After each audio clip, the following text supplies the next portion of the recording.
24 horas de dicas.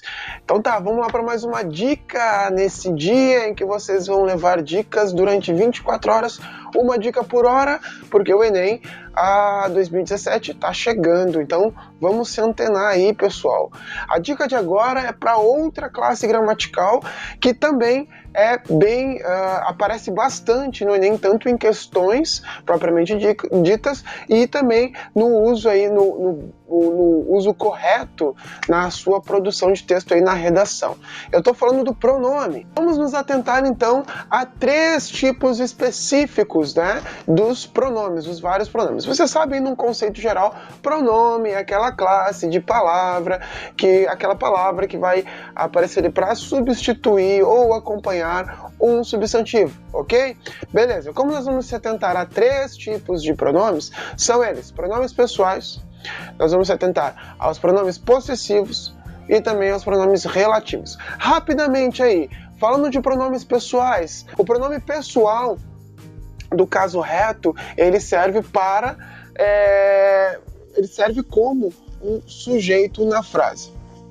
Os do caso oblíquo, eles servem como complemento desta frase. Vocês precisam ter muito cuidado no uso do pronome pessoal, tanto na sua redação quanto para interpretar um texto, né? Principalmente os textos com parágrafos um pouco mais longos aí, então tem que se antenar para não se perder aí na compreensão daquele texto, justamente por causa do uso desses pronomes. Vale salientar aqui aí que o pronome ele vai ser muito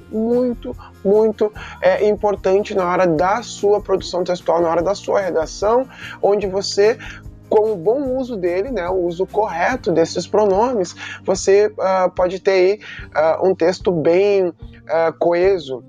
Então a coesão, ela vai depender também dessas palavrinhas aí quando elas são bem utilizadas, para evitar repetição, né, para eu ter uma retomada de termos, fazendo bom uso desses pronomes. Não adianta eu saber o conceito do pronome tal, se eu não sei como utilizar, qual a função dele neste texto, nessa frase, nessa oração, nesse período, enfim, é isso que é importante, principalmente na hora de você escrever a sua redação. Falando de pronomes possessivos, esse nós vamos falar numa outra dica quando nós dedicarmos essa dica para ambiguidade.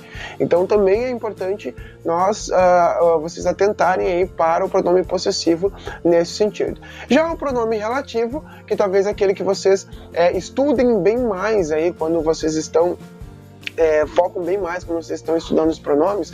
O pronome relativo é aquele que vai retomar um termo anterior. O que pode acontecer é de eu utilizar o pronome relativo da forma incorreta. Vamos ver isso também numa outra dica. Então, como um desafio, olhem só esta frase: eu utilizo mim ou utilizo eu? Olhem só essa frase aí, ó. É difícil para eu ou para mim fazer esta questão. Neste caso, nós temos uma inversão do sujeito. Então, eu não vou dizer é difícil para eu fazer esta questão. Por quê? Olhem só o que acontece se eu inverter o sujeito aí, né? Fazer esta questão é difícil para eu? Não, né, gente? Fazer essa questão é difícil para mim, né? É difícil para mim.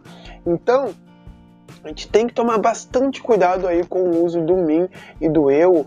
Na verdade, essas trocas, né, do pronome possessivo, do pronome reto, do caso reto, com os pronomes oblíquos. Então a gente tem que tomar cuidado para ver. Então o que a gente tem que perceber aí? Pronome pessoal do caso reto serve como sujeito do verbo, certo? E o pronome oblíquo, ele serve como complemento deste verbo. No caso, o verbo fazer, ele não é um verbo aí que tem o eu como sujeito. Não, a gente tem um complemento aí, que é o mim, tanto que nós invertemos a frase e aí nós temos a resolução disso. Beleza? Vamos ver mais dicas daqui a pouco, gente. Certo? Tem muito mais dicas aí para vocês. Valeu!